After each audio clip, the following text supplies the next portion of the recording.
Good afternoon, everybody. Good to see you all. President Trump is in charge, and America is back. This week further demonstrated that the Trump effect is real. Over the weekend, Americans celebrated the return of American-Israeli citizen Keith Siegel and two Israelis who were held captive by Hamas terrorists since October 7th, 2023. President Trump and his administration worked diligently to secure their release and are committed to freeing all remaining hostages. Yesterday, as you all know, President Trump held his first foreign meeting at the White House with Israeli Prime Minister Benjamin Netanyahu. And as the president said, the bonds of friendship and affection between the American and Israeli people have endured for generations and are absolutely unbreakable. The president is committed to eliminating Hamas and securing a lasting peace for the entire region. The historic proposal for the United States to take over Gaza, announced by President Trump last night, underscores this commitment. Insanity is doing the same thing over and over again and expecting different results. President Trump is an outside-of-the-box thinker and a visionary leader who solves problems that many others, especially in this city, claim are unsolvable. We've already seen the results from President Trump's bold peace-through-strength diplomacy on the world stage. In response to President Trump's tariffs this week, both Mexico and Canada took immediate steps to alleviate the illegal alien migration and flow of deadly drugs, particularly fentanyl, into our country.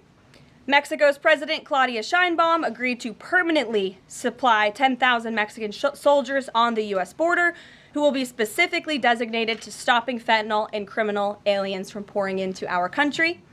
And Canada's Prime Minister Justin Trudeau agreed to appoint a fentanyl czar, list cartels as terrorists, and increase resources to assist the 10,000 frontline personnel at our northern border with Canada. In recognition of these steps, President Trump paused the implementation of tariffs for 1 month while negotiations continue and final deals can be structured.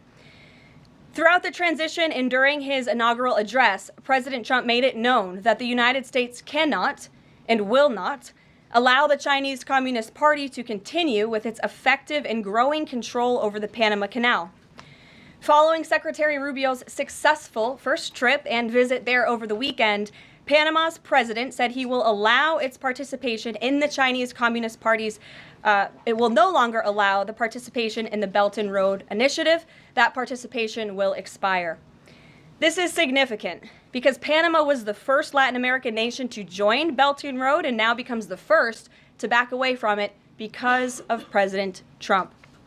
And to assist with the ongoing mass deportation effort, El Salvador's president has agreed to the most unprecedented migratory agreement anywhere in the world. Because President Trump is back in charge, El Salvador has offered for illegal aliens of any nationality facing deportation in the U.S. to be booked in his country's prison system. And finally, President Trump's envoy for special missions, Rick Grenell, traveled to Venezuela and not only secured the release of 6 American hostages, but Venezuela also agreed to accept the return of illegal alien Tren de Aragua gang members. All of these incredible victories prove how well President Trump's peace-through-strength approach is working. And the days of weak American leadership are over. In another success story this week, efforts to seal the border, halt the invasion, and carry out the largest mass deportation campaign continue at lightning speed.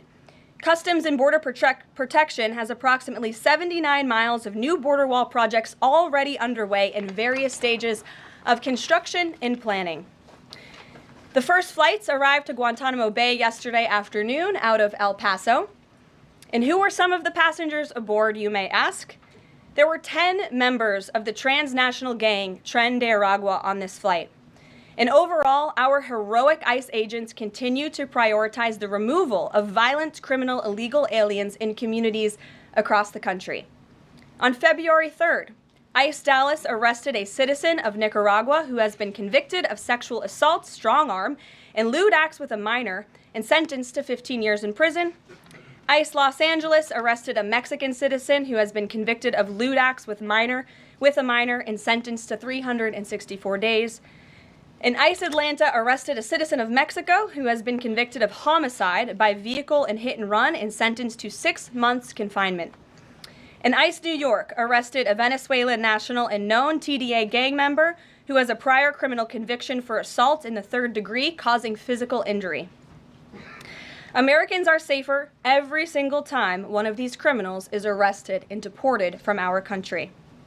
On another important and ongoing topic, the Senate is working fast to confirm President Trump's exceptional cabinet nominees in the face of relentless media smear campaigns. As of right now, 12 members of the president's cabinet have been confirmed, most recently Pam Bondi, who, as you all know, I was just in the Oval Office for that swearing-in ceremony surrounded by Pam's lovely family, and we look forward to watching her serve as the Attorney General of the United States. According to CNN, President Trump is getting more cabinet picks confirmed so far than the average president in the modern era. Another success story. And we believe it's critical that Republicans in the Senate majority stay tough and keep their foot on the gas to confirm all of the remaining nominees as quickly as possible so we can continue President Trump's important work here at the White House and across our entire federal government. And lastly, throughout his historic campaign, President Trump pledged to restore common sense to our country. And he is continuing to deliver on that with an executive order that he will sign later today. The president will be signing an executive order keeping men out of women's sports to defend the safety of athletes, protect competitive integrity, and uphold the promise of Title IX. This common sense action from President Trump ends the disgusting betrayal of women and girls by the previous administration, who for years catered to radical activists who wanted biological males to be treated as women in workplace showers, competitive sports, prisons, and even rape shelters. Gender ideology insanity is over. Submissions from individuals across the country interested in participating in our new media seat at a future briefing continue to flood in. We are at more than 12,000 and counting. If you're watching right now and are interested, you can continue to apply on our new media website, whitehouse.gov/newmedia. And in the seat today, we have a longtime national television broadcaster. I'm sure many of you recognized her when she came in, Sage Steele, who is now the host of an incredibly successful podcast, The Sage Steele Show, on YouTube and all podcast platforms. And previously, Sage was a fixture at ESPN from 2007 to 2023, primarily hosting SportsCenter, which we all know well, before leaving the company to exercise her First Amendment rights more freely. We are honored to welcome her to the briefing room today. She will be joining the president at the big EO signing later this afternoon. I know many of you will be there as well. So Sage, why don't you kick us off on this very exciting day for women and girls across the country. Thank you for joining us. It is exciting, and Caroline, thank you for welcoming people like me with a little bit of a different perspective, different background in this seat. It really does mean a lot. Thank you. Obviously, the House already passed the Protection of Women and Girls in Sports Act, which was a really big step for women and girls. So far, the Senate, as we know, has not brought it up to vote. We all know executive orders can be overturned, so I'm wondering how important it is to the president to get Congress to bring this, to pass legislation. So there are no instances like the past administration that really tried to destroy Title IX. It's incredibly important that Congress immediately acts on this priority. I think the president is really setting the tone, making this a very immediate priority for this administration, just as he promised to do on the campaign trail. And I'd like to get into the executive order a little bit, because it is the news of the day here at the White House, and talk about what this executive action will actually do. So the executive order that the president will be signing later this afternoon, as I said, upholds the promise of Title IX. It also will require the DOJ to abide by the nationwide previous administration's illegal Title IX rewrite that would have dissolved single-sex spaces and opportunities. It also requires immediate action, including enforcement actions against schools and athletic associations comprised of schools that deny women single-sex sports in single-sex locker rooms. The executive order also calls for the convening of private sporting bodies in the White House. We want them to come to this campus so the president can hear in person the stories of female athletes who have suffered lifelong injuries, who have been silenced and forced to shower with men and compete with men on athletic fields across the country. Many of those women will be at the White House today. I encourage all of you in the media to actually talk to them, to hear their stories. And I would also just add one more thing. This is a wildly popular position with the American people. In fact, there was a new poll recently that showed the overwhelming majority of Democrats also support keeping biological men out of women's sports. And so I know the president is very excited about the bill signing that will take place at 3 o'clock this afternoon. You will hear from him more on that later, and we look forward to seeing you there, Sage. So thank you very, very much. Garrett, great to see you here today. Thank you. On Gaza, the president has spent basically his entire public career criticizing foreign entanglements, nation building, sending American troops to fight abroad, particularly in the Middle East. This plan seems like it could ultimately involve all of those things. Can you explain this reversal and how building and owning Gaza squares with America First foreign policy? I would reject the premise of your question that this forces the United States to be entangled in conflicts abroad. The president has not committed to putting boots on the ground in Gaza. He has also said that the United States is not going to pay for the rebuilding of Gaza.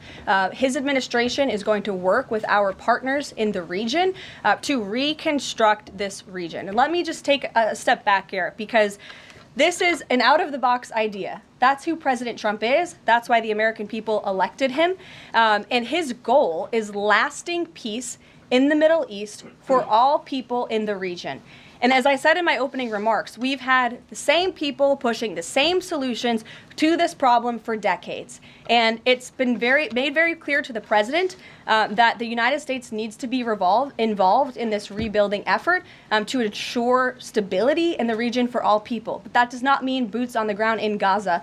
It does not mean American taxpayers will be funding this effort. It means Donald Trump, who is the best deal maker on the planet, is going to strike a deal with our partners in the region. Because he did not rule out American troops in Gaza last night. Are you doing that now? I am saying that the president has not committed to that just yet. He has not made that commitment, and you know that. And on the foreign partners, the Jordanians, the Egyptians, the Saudis have already panned this plan. What foreign partners, if any, have expressed any interest in being part of it? Well, the president has said he's been socialing this idea for quite some time. He's been thinking about this. He said in his remarks last night, this was not a decision or an announcement that he takes lightly. And the president has already spoken to the President al-Sisi. In fact, that was his first foreign leader call. He's meeting with the King of Jordan, King Abdullah, next week. He spoke with the King of Bahrain. He spoke with the Crown Prince of Saudi Arabia. And he has made it very clear, he's been very vocal, that he expects our partners in the region, particularly Egypt and Jordan, to accept Palestinian refugees temporarily so that we can rebuild their home. I'd like to show you some images of Gaza that were taken. Fox News aired this. I mean, that is, as they put it, an apocalyptic scene in Gaza. This is an uninhabitable place for human beings. Do you really think that families can live their dream in a region that looks like this, with no running water, no electricity? And the special envoy to the president, Steve Witkoff, recently traveled to Gaza, as you all know. And he came back with images that he showed the president of the dire situation here. And the president made this decision with a humanitarian heart for all people in the region. Peter. Thank you, Caroline. Are any officials here preparing to fight Democratic lawmakers in the streets? Absolutely not. So And thanks for the question. Some elected Democrats are so steamed about Doge. Congresswoman LaMonica McIver says we are at war. Ilhan Omar says we might actually see somebody get killed. And Chris Van Hollen says we have to fight this in the Congress. We have to fight this in the streets. So what now? And may I just point out, if you heard that type of violent, enticing rhetoric from our side of the aisle, from Republican leaders on Capitol Hill, I think there would be a lot more outrage in this room today. It's unacceptable, the comments that have been made by these Democrat leaders, and frankly, they don't even know what they're talking about. Because President Trump was elected with a mandate from the American people to make this government more efficient.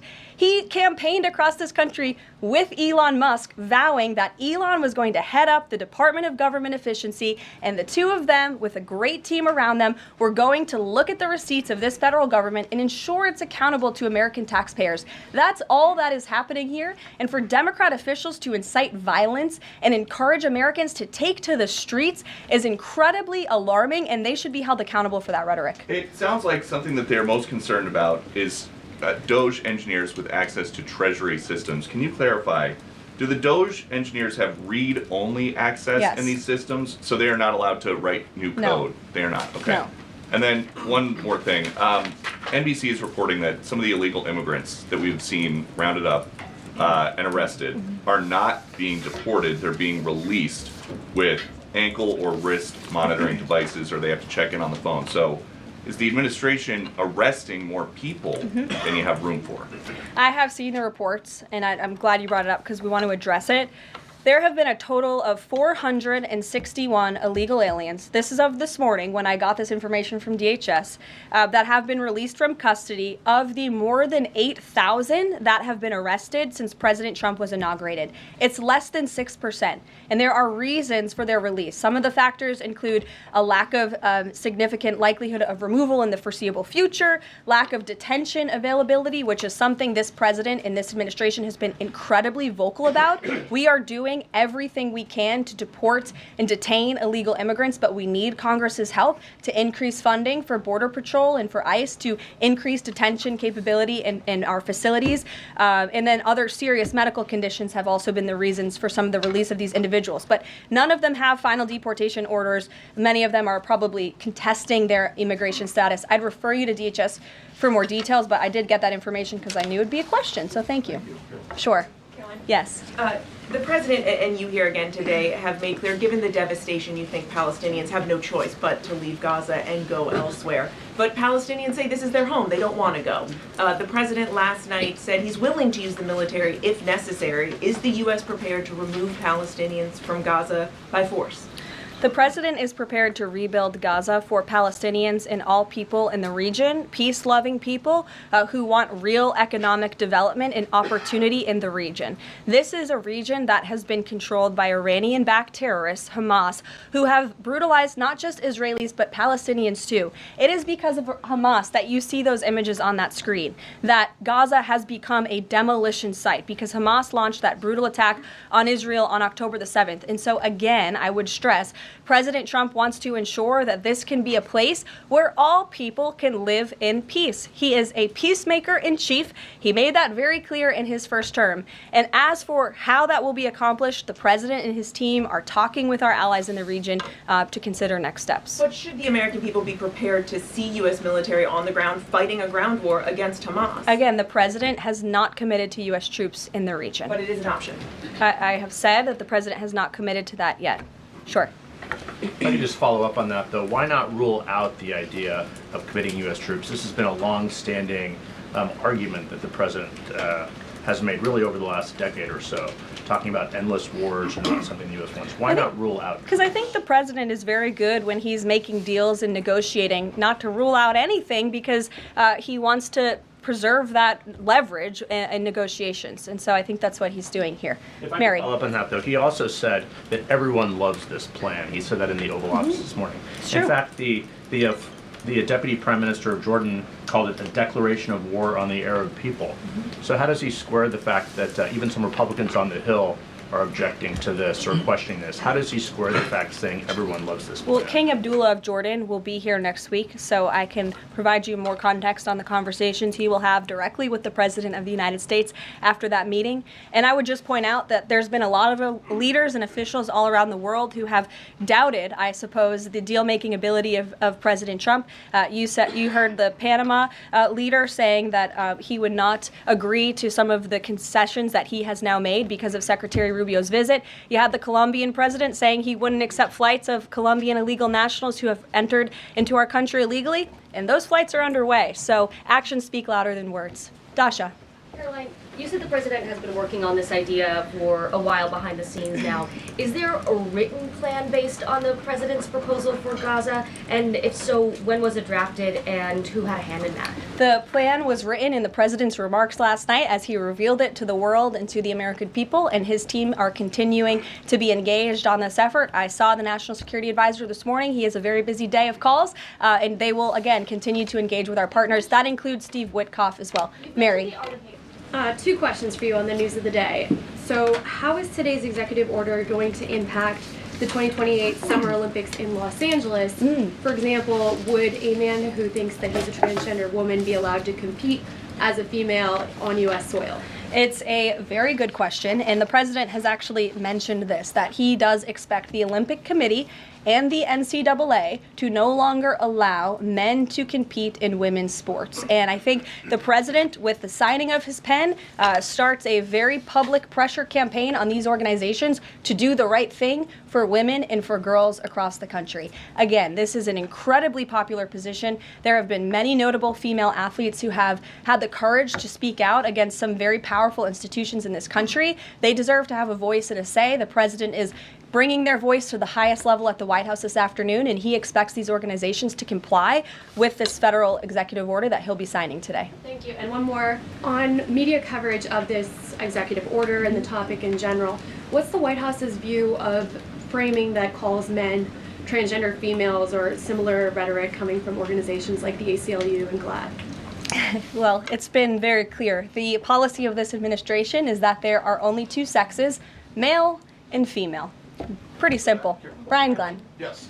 USAID has gotten a lot of attention in the last couple of days with some of these bizarre things that we've been, taxpayers have been funding. Now it looks like there are a couple media outlets that have been dragged into this conversation as far as USAID funding as well. Does the president have any comment on that? So upon coming out here to the briefing room, I was made aware of the funding from USAID to media outlets, including Politico, who I know has a seat in this room.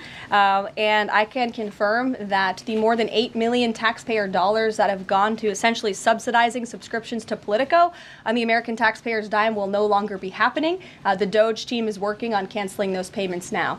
Again, this is a whole of government effort to ensure that we are going line by line when it comes to the federal government's books. And this president and his team are making decisions across the board on, do these receipts serve the interests of the American people? Is this a good use of the American taxpayers' money? If it is not, that funding will no longer be sent abroad, and American taxpayers will see significant savings because of that effort. Thank you. I'd like to give some love to the back row. I've heard that unfortunately they haven't been called on in years past. So Reagan, why don't you go ahead? Thanks, Caroline. The WHCA announced that comedian Amber Ruffin, who has called the president a toddler with his pants pulled down, will be the entertainment for this year's Correspondents' Dinner. Does the White House have a reaction to this choice, and will the president be attending the dinner this year? Certainly an interesting choice. I have the president's invitation on my desk. I have the invitation for myself on my desk as well. Haven't talked to the president about it. When he makes his decision, I will let you all know. But definitely an interesting choice of the comedian. I'll talk to the boss about it and see what we decide. Sure, go ahead. Yes, yes. On the executive order set to be signed today, you said that this will be enforced. Can you spell out for schools and the public how exactly the administration plans to enforce this, even at the local level?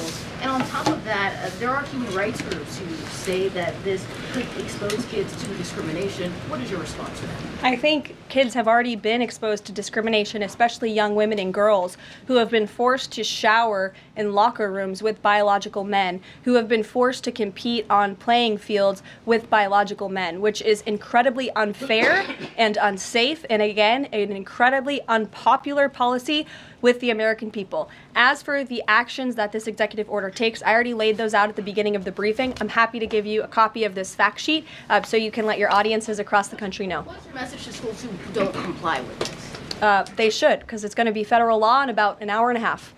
So your colleague to your right, to my Thanks, left. Caroline. Yes. Taylor with Spectrum News. You talked a bit about DOJ. Elon Musk is currently a, quote, special government employee who also owns companies that have billions of dollars in federal contracts. You said earlier this week that he has abided by all applicable federal laws, but what steps is the Trump administration taking to address that conflict of interest? The president was already asked and answered this question this week, and he said if Elon Musk comes across a conflict of interest with the contracts and the funding that DOJ is overseeing, then Elon will excuse himself from those contracts. And he has, again, abided by all applicable laws. In the back left, go ahead.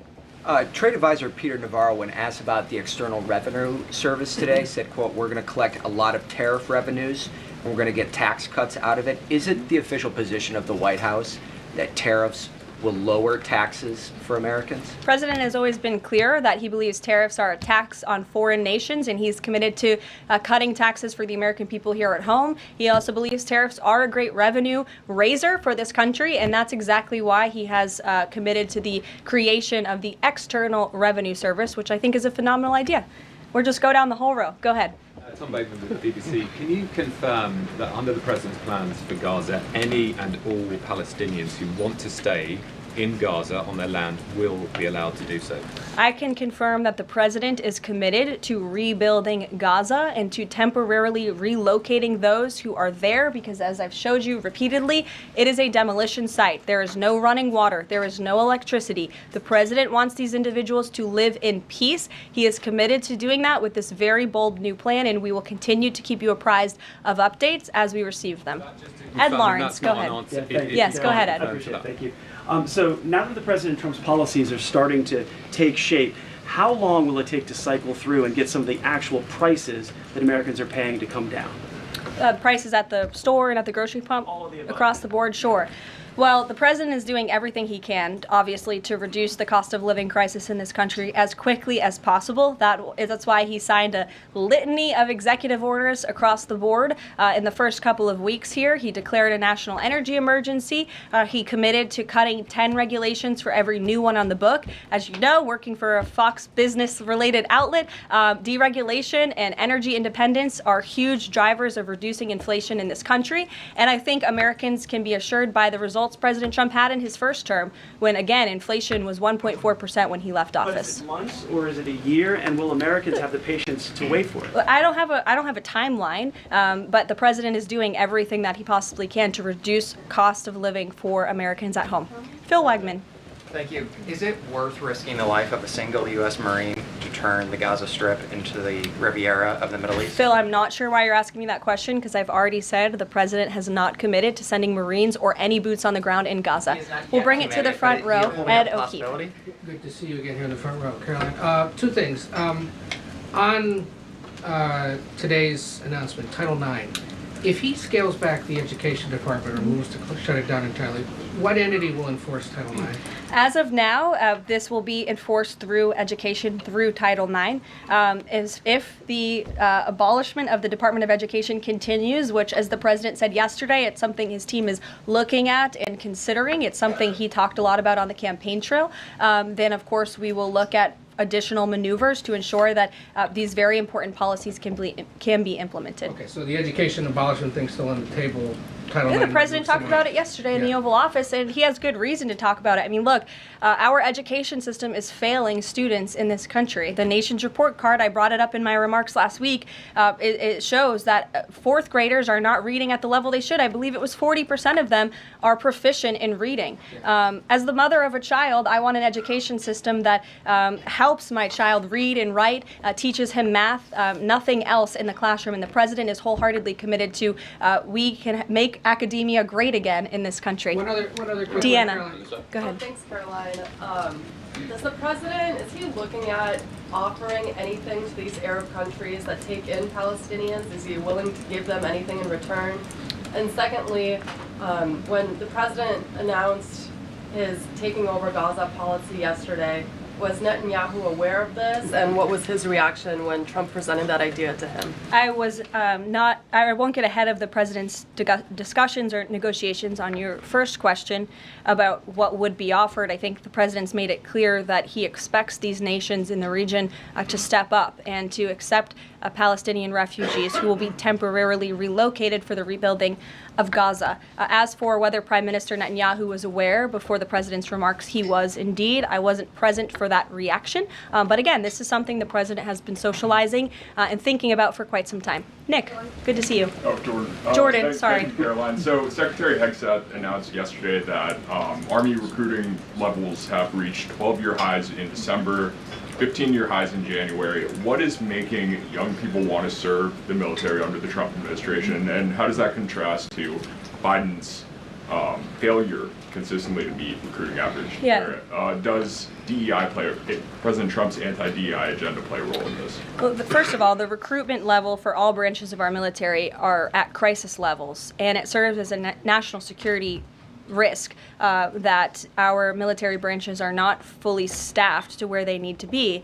And I do believe it's a culture problem within these institutions that the president is very much committed to fixing, as emphasized by the executive orders he has signed to root DEI out of the military. And I think when young men and women who are honorably signing up to serve in our nation's military see somebody like Pete Hegseth, the new Secretary of Defense, who is a proven warfighter, who risked his life in battle for this country, who understands what it means to deploy and to defend the Constitution and your nation abroad and to put your life on the line. When they see a leader like that, and a leader like President Trump, who is committed to peace through strength, that's very inspiring. And we look forward to seeing those recruitment numbers and retention numbers skyrocketing over the next 4 years. And I know Pete Hegseth is committed to increasing recruitment at all branches of the military. I would defer you to the Department of Defense on exactly what he plans to implement. Jeff. Thanks very much. 2 questions. One, the president yesterday used the word permanent for permanently resettle Palestinians. I hear you saying temporarily today. Is that a shift or a specific change that you want to highlight? And my second question is, yesterday he spoke about the U.S. owning Gaza. Who owns Gaza now, and how would the U.S. acquire ownership? Well, Gaza is currently run by Iranian-backed terrorists in the Middle East, Hamas, who we all agree, I think everybody in the region agrees, that can no longer stand. Just look at the events of October 7th and the events since. And the president, again, is committed to rebuilding the region for all people who want to return to it once it is no longer a demolition site, and it's a place where people can actually live and thrive in harmony, as he said last night. His words, not mine. And Daniel. permanent versus temporarily resettle? Can you just The president has made it clear that they need to be temporarily relocated out of Gaza for the rebuilding of this effort. Again, it's a demolition site right now. It's not a livable place for any human being. And I think it's actually quite evil to suggest that people should live in such dire conditions. Daniel. Caroline, thank you so much. The Daily Guidance says that the president will be meeting with a pair of governors today, Governor Abbott of Texas and Governor Newsom of California. It comes after the president took executive action to turn the water back on in California. Billions of gallons are flowing now. What can you tell us about the 2 meetings and the importance of President Trump's actions to help people in California? Sure. Those meetings will be taking place shortly, so I will get out of here to get to those meetings. We can always provide you a readout, as we always do. We try to be very transparent about what the president is doing in the Oval Office. Perhaps he'll even call you in to join him. We never know around here, as you all know. But Governor Abbott is obviously a great friend and an ally to the president. He has been on the front lines of the border crisis in this country. And as for Governor Gavin Newsom, well, the president is willing to work with anybody from blue states or red states to do what's best for the American people. And he really enjoyed, the president really enjoyed his trip to Pacific Palisades last week. He felt very inspired by the frustration of the residents there, and he has been wholeheartedly committed to ensuring that the water is flowing in California to prevent these wildfires, and also that people have access to their properties. And he has continued to apply tremendous pressure to Gavin Newsom and also the Los Angeles mayor to allow private residents and property owners to access their property. He believes that's their right to do so, and they should be able to do it. And one more thing before I wrap up, because I do want to get to these meetings, and I will see you all at the EO signing later this afternoon. I would just say that you brought to mind California and North Carolina, who continue to be on our hearts, and the president and this administration are committed to ensuring that these individuals get the funding that they need. And I would just say a strong message to Democrats who are out there pretending to be outraged about the long list of crap that this administration is cutting, federal waste and funding, like $2 million for sex changes in Guatemala, $6 million to fund tourism in Egypt, $20 million on a new Sesame Street show in Iraq, $4.5 million to combat disinformation in Kazakhstan. I could go on, and I'm happy to provide this list to every single one of you. Democrats are outraged that the American people want to be, they want their taxpayers going to good uses, not stuff like this. But then they're very quiet about the fact that there are still North Carolinians and people in California who have lost everything, and in the last 4 years, this federal government did nothing to help them. This president will continue to put Americans first, and I think the successes of this week so far speak to that, and it's only Wednesday. So I'll see you guys later this week, and we'll see you this afternoon. Thank you very much.